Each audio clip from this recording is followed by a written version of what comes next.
salaamaaleykum wa rahmatullah ñu ngi nuyu tous les sénégalais di nuyu suñu kilifa diine yëpp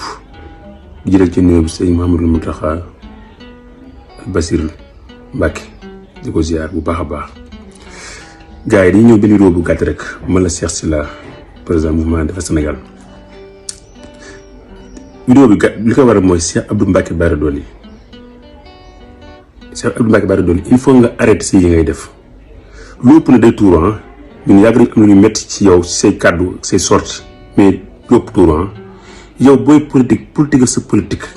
mais lillaahi wa rasuuli génn ci Sëriñ Mouhamadou Mountakha Mbacké si Mountakha lu dul diine ak lislaam amu ci ak defar amu ci ak yàq lu loolu amu ci defar amu ci ak yàq te Sëriñ Saliou waxoon fa la nekk moom lu dul diine amu ci defar amu ci ak yàq donc tey il est temps yow soo waxati nga génne ci Sëriñ Mountakha yow mën nga mbili mbàcc nga génn ci presse bi waaw Sëriñ Mountakha la interpellé direct yow kilifa ko Sëriñ Mountakha njabootee yoonu murid gépp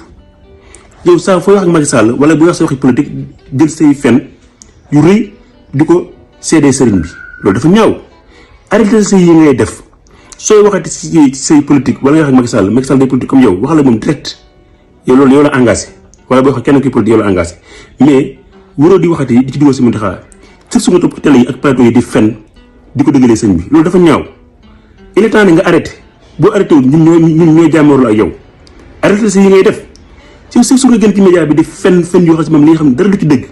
man xam naa la xam nga ma ànd nañ 2019 xam naa la loolu loo ko dëgg il est temps nga arrêté si yi ngay def